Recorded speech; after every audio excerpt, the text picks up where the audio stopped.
So hi everyone, and welcome to the final presentation of the Arete Consulting Career Hackathon. I'm Stella, and I'm the co-founder of Arete, and I'll be hosting today's session. Over the past week, our 50 participants have worked through Arete, our platform, on their personalized consulting projects designed around their own backgrounds, skills, and target career roles. We see more than 550 students expressed interest in our hackathon this time, and from those applicants, only 50 participants were selected for the hackathon this time. And today we're joined by our top 10 finalists and together with other participants who have joined us to watch and support them. So just to begin with, reaching the top 10 is already really a significant achievement. So congratulations to all of today's finalists, 10 of you. And for those who are not selected this time or who are not able to take part or submit your project to the end, this is definitely not a reflection of your background or ability, because we aim to provide a personalized experience for each participant, so we do have the limited capacity. However, we will be hosting more career hackathons soon, next month as well, including future rounds in consulting and finance, as we see so many interests in these two industries, as well as some new areas such as HR and marketing. So please keep an eye on our upcoming events. Follow us on Instagram and LinkedIn, join our community group, and we cannot wait to see what you create in the future. So this Arete Consulting Hackathon this time is not like a traditional case competition. And our goal is also not to just simply produce a polished final presentation. Excuse me. We want to understand how each participant approaches an unfamiliar business problem, structures their thinking, evaluates evidence, and turn their analysis into practical recommendations. So today we'll have the opportunity to see these 10 final results of that work. And before we begin, I would like to start with introducing our judges. And first we will have Gerald, the founder of Pagoda. Gerald has experience across consulting, investment banking, and trading in London, and now works with high-achieving students through his private career consultancy, Pagoda.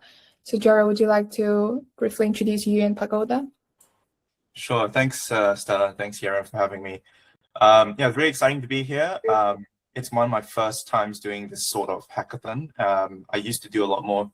I'm still doing a lot of traditional consulting case competitions and judging on those ones, but yeah, this is a very exciting kind of opportunity to kind of link, I guess, my experience in corporate and consulting, and also the nature of career consulting, and kind of thinking strategically about students and how they approach their careers, especially as everything is ever evolving in terms of the application landscape, the career space.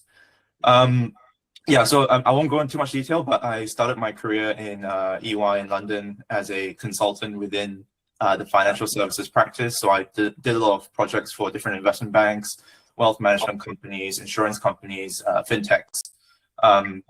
So really enjoyed problem solving in the context of financial services businesses. I then got the opportunity to join Morgan Stanley in London as well. I did that for a couple of years.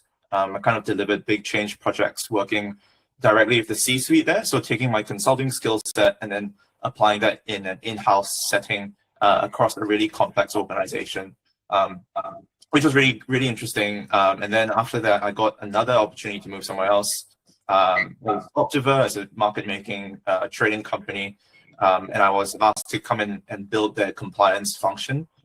So again, taking my consulting skill set, problem-solving abilities, ability to deliver change, and then applying it in a third environment, which I thought was really cool.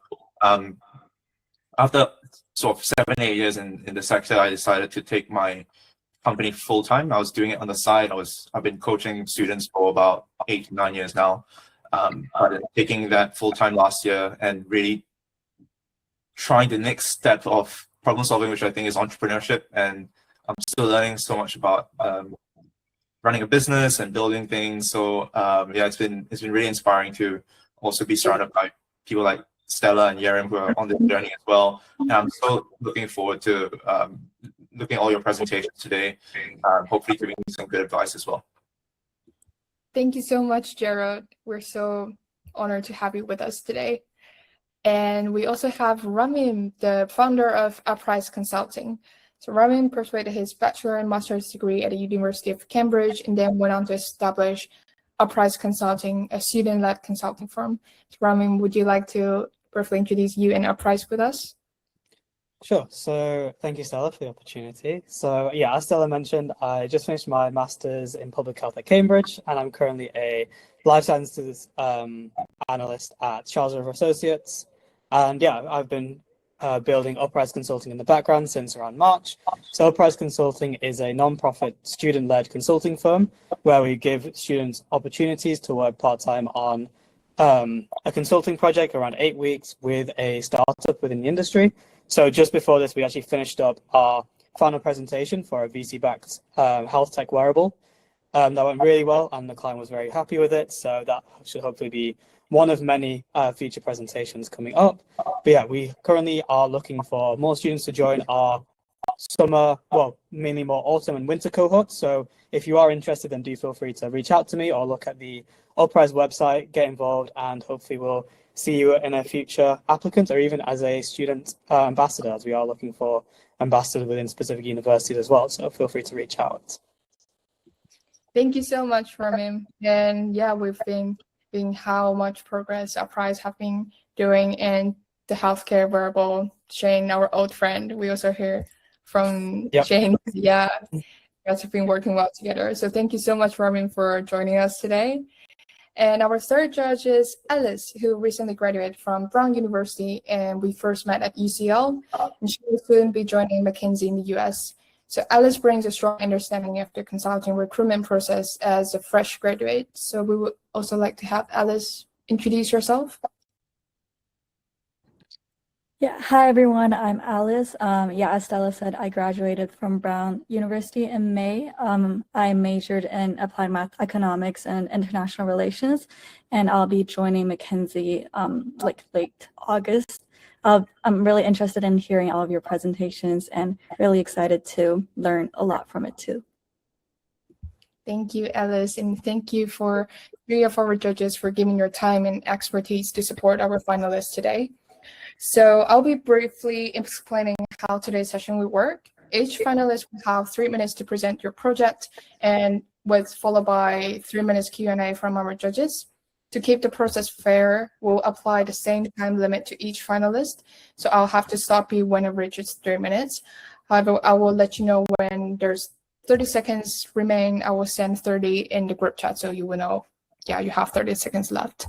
And for everyone who's attending here as an audience member, please remain muted during the presentation, but you're very welcome to leave comments or questions in the chat. Case, I used FutureLearn as my case study. So some things about me: my target roles are within strategy and life sciences consulting. I've graduated in biomedical sciences with a year abroad at Cornell, and I've developed skills such as research, communication, analytical skills, and I'm interested in solving those organizational business challenges and developing strategic recommendations. I already had some existing strengths from my experience, such as critical analysis, scientific communication, and project management, but I wanted to develop stakeholder synthesis, business decision-making skills, and issue tree style thinking. And I wanted to learn how consultants break down problem and develop research into business decisions. So the client challenge was, which strategic option should FutureLearn prioritize to improve learner completion? And I was given 3 options: cohort-based learning, AI-driven pathways, and micro-credentials. And this mattered because low completion rates, if not addressed, would reduce employer confidence, lower B2B client renewal, and reduce reoccurring revenue. For this case, I specifically focused on B2B client renewal as it has the biggest commercial impact. I started with a hypothesis saying if learner completion was driven more by accountability than content sequencing, then cohort-based learning would outperform AI-driven learner pathways by increasing things such as course completion and B2B renewal rates. And this would all happen while maintaining acceptable cyber and regulatory risks.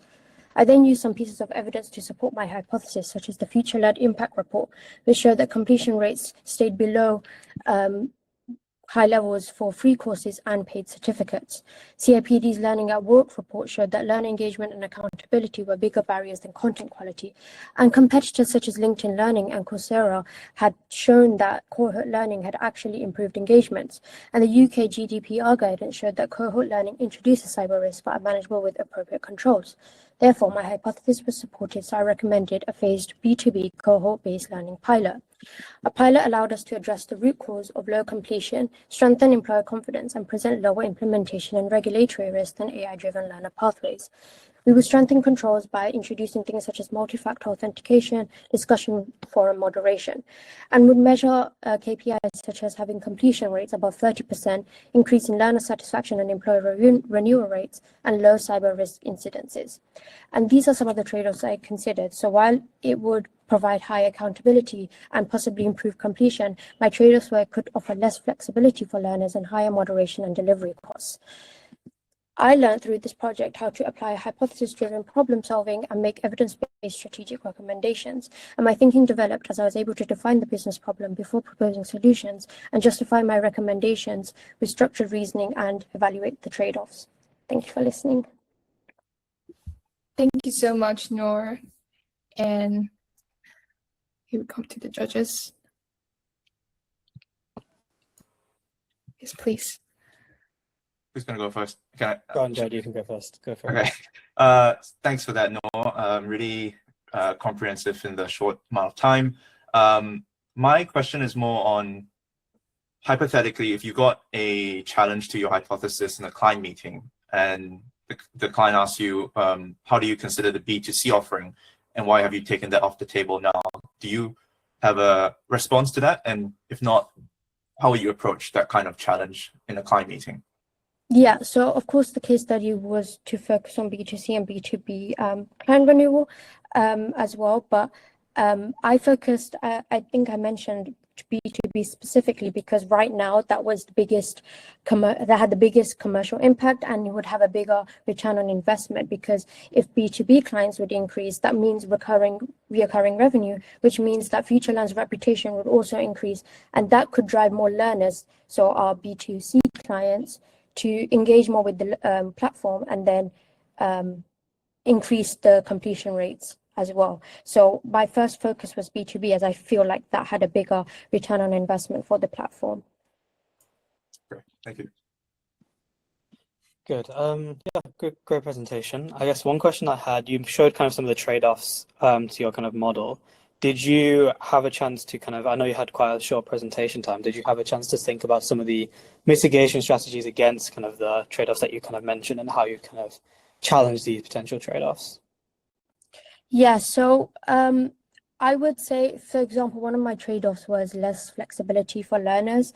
I think that would just be mitigated by like having more start dates available, and so this would be within the pilot, of course. So having multiple start dates available for everyone so that they have a bit more flexibility, but still address that cohort-based learning. And then moderation would still, we still don't know if cohort-based learning would introduce more cyber and regulatory risks. So I guess, as I think I mentioned, to mitigate those during the pilot, I would introduce more moderation, such as the multi-factor authentication and things like that. So I think everything would have like a bit, like in the pilot, I would just implement those things to be able to address those trade-offs. Great. I think we don't have enough time for another long question, at least if you have a really quick. Yeah, kind of just going off of Jared's question as well. I really liked your hypothesis and appreciate how you found a lot of evidence to test that out. I was just wondering if you also tested out like other hypotheses, like for example, why AI pathways aren't the like better long-term solution. Yeah, so I think with the evidence, a lot of the evidence showed that it's actually accountability, then actually being able to complete a course. So I think the AI-driven learner pathway would not kind of tackle that issue of accountability. It would just use your learner data to kind of make your course better suited to you, but that would still not address you being able to complete that course and having a higher completion rate as a result. So that's why I went with cohort-based learning over AI. Thank you very much, Noor and the judges. Hi everyone, I'm Yubo. I'm a first year studying biochemistry at Imperial, looking into strategy consulting. My case was Brightwell Retail. The company had flat revenue despite higher marketing spend. My conclusion was the constraint is retention, not acquisition. And let me show you how I got there. But first, why this project? Arete's diagnostic suggested 3 areas I needed to work on: data-backed strategic recommendations, pricing exposure, and stakeholder synthesis. This case was selected because it hits the first 2 directly. Before touching the data, I broke the question into 3 MECE branches: acquisition versus retention, customer concentration, and pricing. I tested acquisition versus retention first, and that was the main driving decision. My reasoning is that marketing spending is the acquisition lever. If we're spending more on acquisition and growth is still flat, the leak is likely downstream of acquisition. That was my initial hypothesis. To test that, I needed to know where the value actually sits. Segment A is 20% of customers, but contributes 60% of revenue. That showed me segment A had to be the focus. Revenue held flat at 10 million, which looks stable until you decompose it. New customers were only up 10%, while churn was running at 25% of the base. That's more than double the replacement rate. Basket was also down from £100 to 96. So flat revenue was masking a leak, not proving stability. Here, all 3 hypotheses are supported, but only retention explains the symptoms. I was given 2 options from the case, and I rejected the first one, which was a blanket 10% price increase. At elasticity of negative 1.2, it destroys demand hardest among price-sensitive customers, who are most of the base. I calculated a negative £200,000 revenue from this plan. So I went with option 2, a premium tier for segment A only, moving from £20 to £25. That's a price they had already stated it would pay from a willingness to pay report. And even on the conservative 10% adoption, it beats the blanket increase in revenue. I didn't recommend rolling it out immediately though. I wanted to have a pilot session, measure adoption and churn for a quarter, and only scale if both move in the right direction. I think that this can help test out and reduce uncertainty. And lastly, completing this project gave me 4 things I can take into interview: an issue tree I built myself, 3 hypotheses tested against evidence, a rejection option I can defend, and a recommendation with a pilot session behind it. Thank you so much, and I'm happy for any questions. Thank you, Yubo. And any questions from our judges? I'll go start with the first question. Can you just go back to the pilot very quickly? Yeah. Yeah, so really good, firstly, really good presentation. In terms of let's say if the pilots, firstly, I guess, how long would the pilot be? I don't know if it was specified here. And secondly, I guess, what would you kind of do if, let's say, your pilot didn't quite produce the results that you were hoping for? What would kind of be your next step for that? Firstly, I think communication with the client is very important, because it's not really my say on how much resources the client wants to put resources into the pilot session. But I'd say at least around 2 months, 2 to 3 months would be substantial. But it depends on the resources the client wants to allocate. Depending on the outcome, if we assume that the outcome is not positive, the main problem I realized from this case wasn't whether we needed to introduce a new product or increase pricing. It was more that retention was not working out, and that is the root problem of this case. So I think I'll look into more on how to retain our most high-value customers, which is within segment A.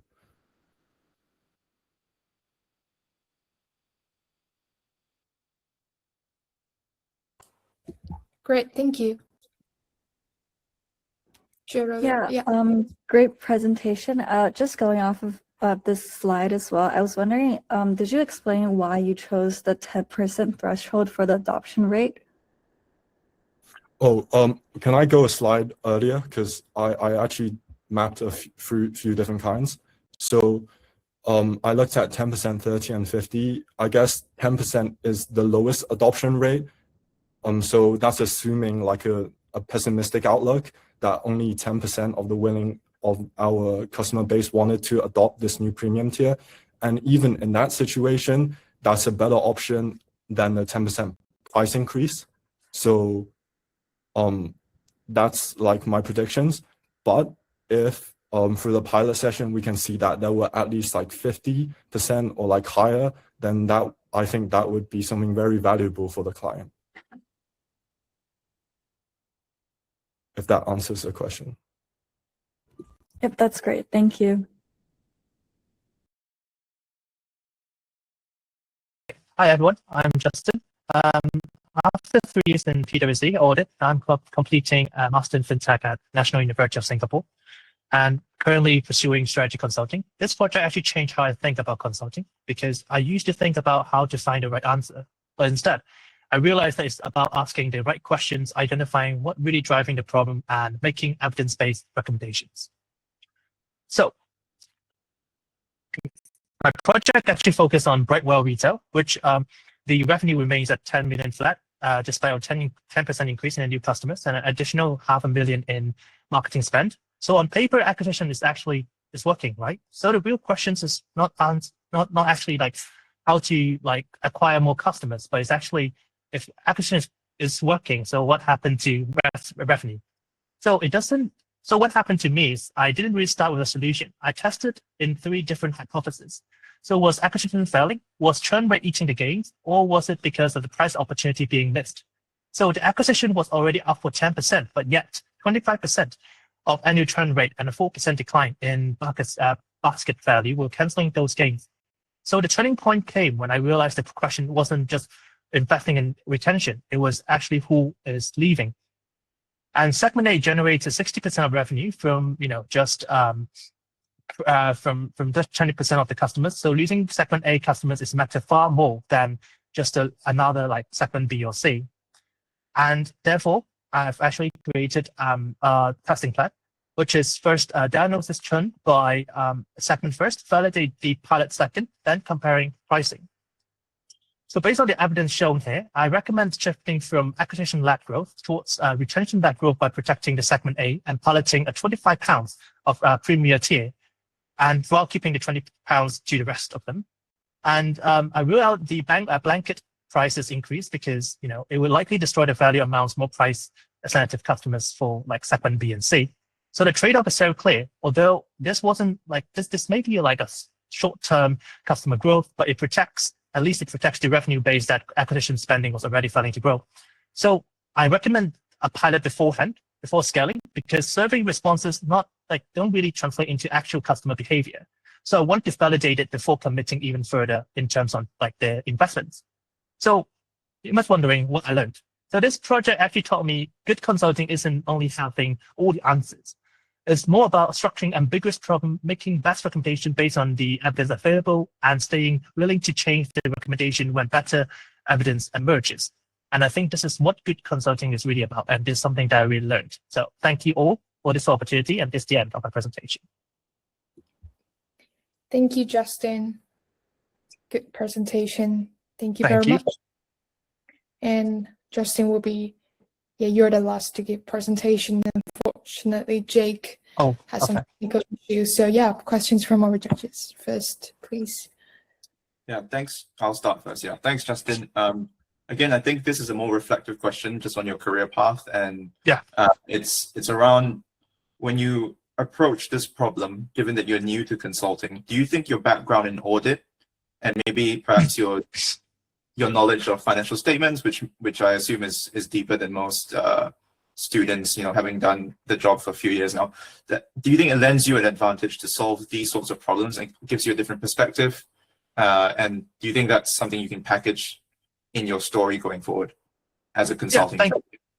Yes, thank you so much, Arete. So I think first of all, as I mentioned a bit, I actually from audit background, right? So it actually gave me a lot of things that is coming from a complete like evidence. So these are something that I've been taught of. So I need to know how to make an informed decision, how to do all that. I might know actually when I first tackle this question, I'll be like, why is it going down? So it gives me a lot of heads up or a lot of analysis of saying that, why is the revenue not it's flat? Why is it not going up? How is it possible? Even you got acquisition costs coming up, all of these are assumptions, but all of these come from my experience. But what I learned from consulting is that I learned how to give recommendations and all that based on something that I might not have the idea of. It's more about doing some assumptions. And this is something that I need to learn. And I've learned so much from here. So moving forward, if I were to do this in interviews, it will help me tremendously because now I know how to know, based on this, based on the evidence that have been shown here, I need to give the best and possible recommendation to the owners or CEOs in the future, which is something that I'm very keen on. And I really love to take up the challenges in the future on this one as well. So yeah. Thank you, Jared. Great. That's a great reflection. Thank you.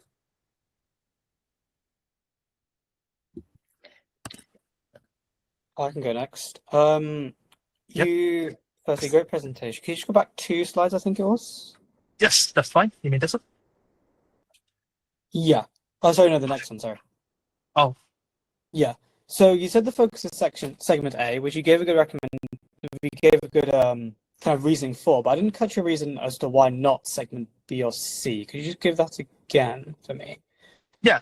So basically, the reason why I do this like retention scheme is based on the understanding of how important segment A is. Because segment A, we're doing a hypothesis. So segment A is extremely crucial because even though they only work for 20% of the customer base, but you actually have more than 60%, right?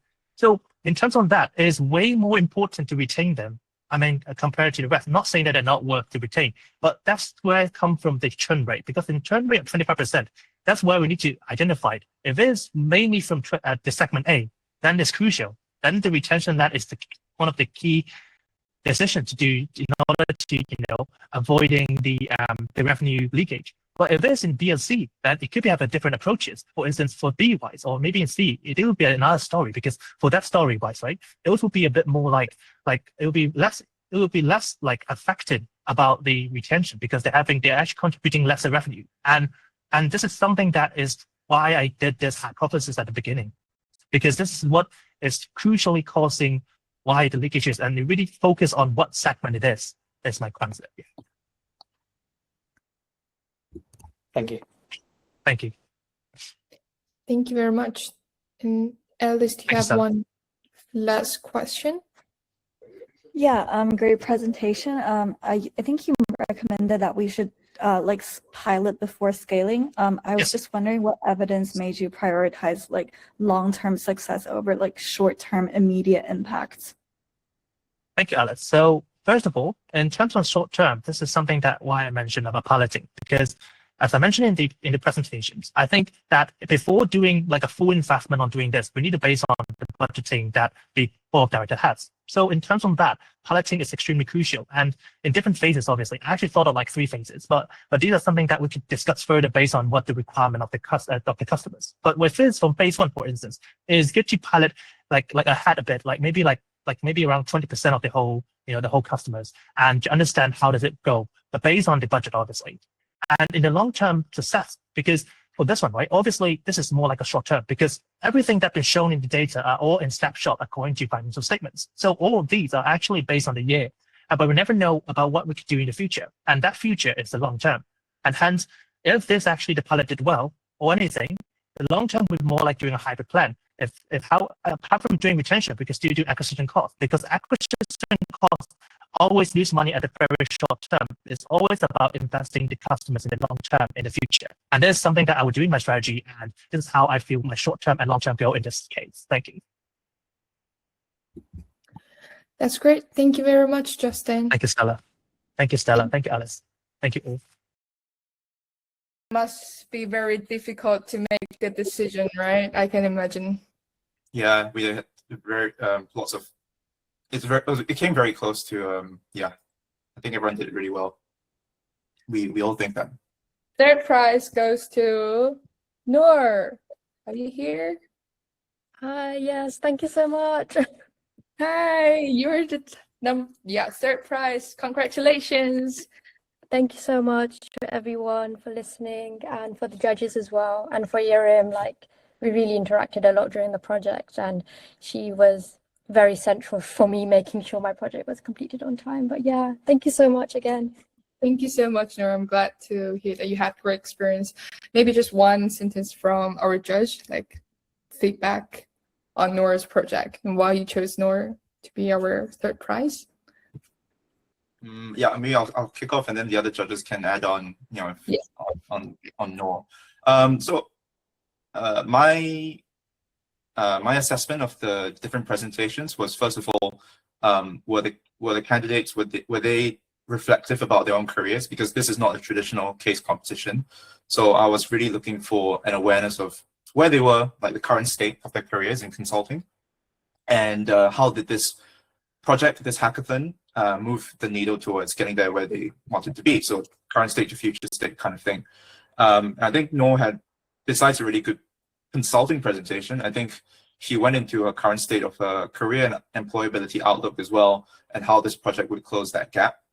I think she also had a really good response to my challenge question on like any counter arguments to the hypothesis she came up with. So that was quite impressive in terms of, you know, how you would respond to a real client situation and some really like pressurizing questions in a board meeting, for example. So that was just my observation of Noor's presentation. So really well done, and yeah, I think well deserved.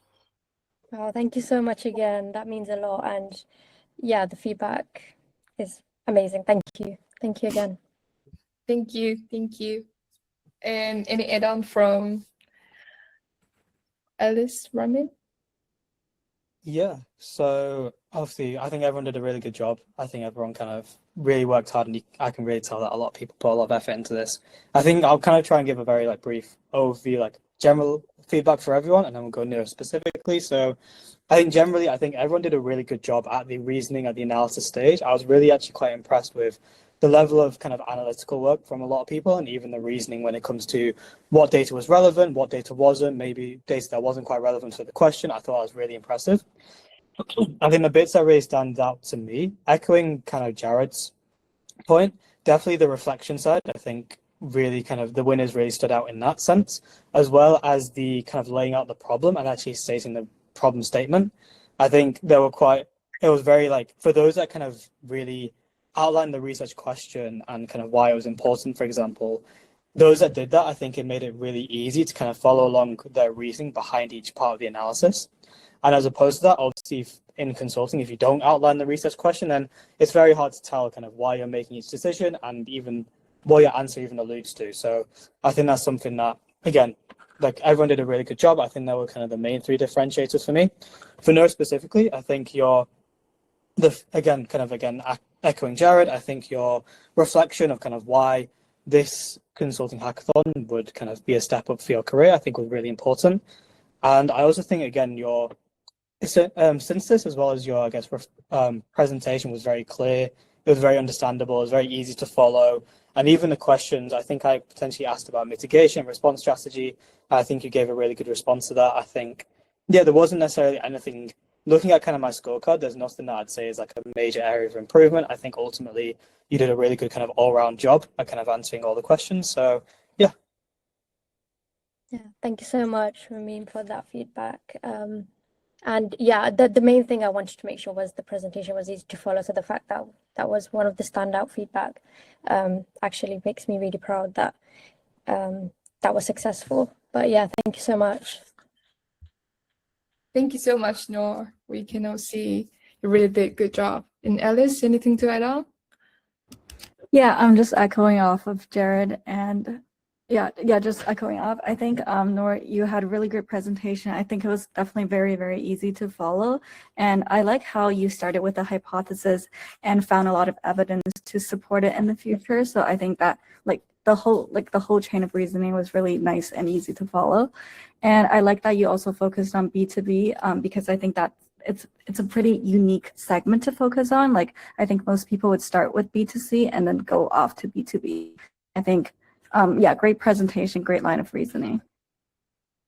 Thank you, Alice. That means a lot. And yeah, overall, thank you for the Arete team as well for this opportunity. So yeah, thank you again. Thank you so much. And thank you to our judges and Noor. And let's move on to the second prize. I'll do drum roll by myself, but and the second prize goes to Yubo. If you're here. Hello. Oh, thank you so much. That means a lot. Wow.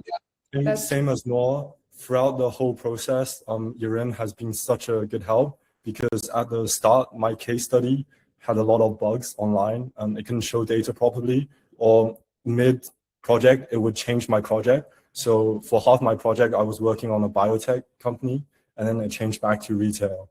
So a lot of ups and downs. But I think what made this project so special to me is that I wasn't given like the frameworks or like the hypothesis and the issue trees. I had to like make them myself. currently I'm working with a climate tech startup on a consultancy project as well. And I feel like trying to communicate with the client is one of the hardest things ever. Like honestly knowing what they need from me and what is a better suggestion for them to improve. And coming off this project, I think the skills I've learned will definitely benefit me in the future. Thank you so much. And any comments, feedbacks from our judges? Yeah, I'll go first again, and I'll keep it really quick so the rest can chime in as well. But yeah, Yubo had really good, to the points you were saying just now. I think he started really structured. So he talked about how this project was going to help him in terms of where he was in his career. Then he went into the issue trees and the MEC technique. So that's always very useful when you tell the audience how you're going to solve the problem before you actually solve it. And then I think the slides, very kind of visually appealing, or very consulting-like, very MBB style actually. And then good reflection at the end as well. And I think a point that we haven't brought up yet was really good time management, because I think you finished like perfectly within time, and then you even summarize your conclusions at the end in terms of like, yeah, the reflective piece. So we just brought it all together at the end. So I think that was pretty strong. And yeah, it just goes to show actually, like, besides the story, it's also how you tell it and how you put your point across in the short amount of time, which I think you did quite effectively. Yeah, Thank you so much. That means a lot. Yeah, I guess feedback on my side, again, I'm quite glad that you kind of mentioned that the communication with the client and kind of the issue tree side is maybe something you kind of obviously did yourself and maybe finding to be kind of a very challenging part of consulting, because I thought that was one of your standout parts of your presentation. I thought the 3 branches that you gave, the overall structure, I thought it was all really good, and it was very easy to follow. I also think another thing that we haven't quite mentioned is your actual like communication. I thought it wasn't kind of rushed. It was very clear. Even again, you gave a summary at the end. I can really tell that like it was very easy to understand everything you were saying and kind of follow along and understand your reasoning behind everything. And I think that's one of the big, potentially quite underrated things a lot of people tend to forget about, is kind of, you can have like the nicest consulting side, but if you don't know how to present it in a way that isn't super rushed, then people won't really get it in the end. And I think I was able to understand everything of yours to a T, couple that with actually really good analysis work, and you've basically got, yeah, like a really good presentation at that point. So yeah, there genuinely wasn't really anything I'd say is like a glaring kind of area of improvement. I think you did a really, really good job. Thank you. Thank you. Yeah, I agree. I think I really liked your communication as well. And I really liked how you answered our questions. I think you were able to explain your reasons for why you chose like the thresholds, why you chose like different strategies really well. So I really appreciated that too. Thank you so much to all the judges. It really means a lot. Yeah, that's great. Yubo, your demo videos was also very impressive. I like that you did. Yeah, I mean, the center of Imperial Building. That was great. And thank you to the judges. And let's move on to the first prize. Sorry to keep everyone longer than we expected, but let's announce our first prize goes to Justin. Oh, thank you. It's I was you. quite shocked, actually. Yeah, I'm very shocked, actually. Thank Let's you have- so much. Yeah, let's have our judges tell you why you were chosen to be the first place. Yeah, okay, I'll start again. I think it's the same points. You know, Justin came across really reflective about why he's choosing to pivot into consulting now.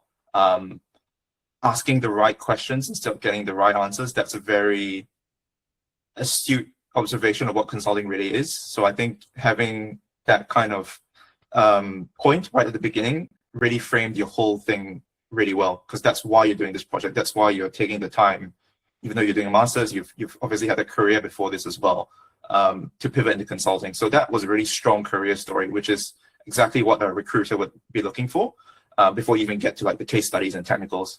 So that stood out for me a lot. And then obviously your analysis itself was very strong. You had a strong hypothesis. You backed it up with a really strong knowledge of like the assumptions and the financial, you know, obviously you have a strong idea of what the financial statements are and all that. And then, yeah, I think good response to my question at the end as well on how do you think this all ties in with your previous career and going forward, how this is going to help you. So that's the perfect utilization of this hackathon opportunity, I think. And that is, you've just embodied what this means. So yeah, well done. Thank you so much for your comments. Because I really reflect a lot, like when I was doing this hackathon, and that's why I actually told Stella just now about like how much I really appreciate, regardless of the outcome, I really appreciate of the whole chance of the whole opportunity of doing this, because I never really have a chance to, do something that is so specialized and focus on something that I really want to work on. So yeah, thank you all. Yeah. Thank you, Justin. Thank you, Gerald. And from Alice and Ramin, yes, please. Yeah, so obviously you did a really good job, I thought, in terms of kind of looking at the more, well, I guess I'll echo what Jared said. Like, I think your reflection was great. I think your reasoning for wanting to do this was very clear, and it just made a lot of sense as to why you wanted to go down this. And I think you answered Jared's question really well of like, how does your audit background like translate well into consulting? I think you gave a really good answer for that, potentially. Looking at the more analysis side, I think one thing that really stood out is kind of your framing of the research question. Not only did you kind of present what the question is, but also like you narrowed it down by saying like, despite, I can't specifically remember, but you said despite some metrics going well, like with the arrows kind of going into it, revenue, like there's still kind of the overall, it's not quite the performance that they were suggesting, which suggests it could be this, this, and this.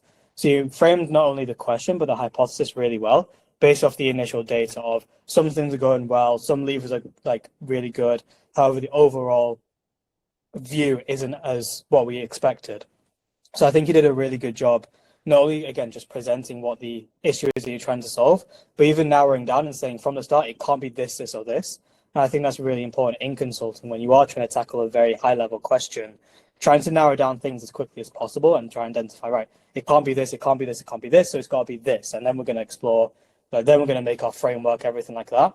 I think that's something you'll notice when it comes to consulting, but even in terms of recruitment, is narrowing down what it simply can't be, I think is a really important part of any sort of case interview, as well as real cases anyway. So I think that was really impressive. And I think from that, it was just very easy to see kind of why you were making every decision that you did. So yeah, really good job.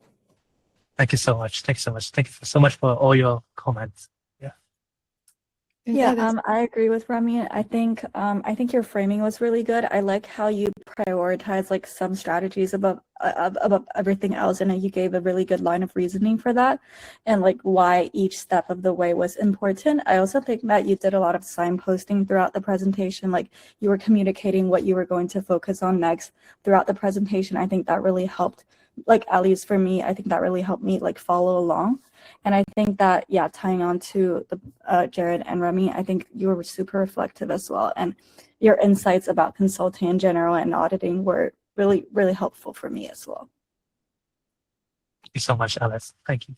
Thank you. Thank you, everyone, for this opportunity. And I really enjoyed so much. And I hope I could join even more hackathon in the future with you guys. Thank you so much. Thank you. Thank you, Justin. Thank you, everyone. Thank you to our 3 judges. Yeah, I think you can stop sharing the screen. And just really, again, let me just say that again, that this prizes, this ranking thing is really, really a small part of this whole career hackathon. And what we want to give us here, I think we also discussed just before. And I believe all of you have gained something valuable and meaningful from this experience. And I think that's what we want to give and what we are happy to see. And congratulations again to our top 3 finalists, and also to everyone who have made it to the top 10, and to everyone who have successfully submitted their work. We really appreciate all of your effort, and thanks again, huge thanks to 3 judges for your time, for your expertise, for your support, and for the upcoming support to the top 3 finalists.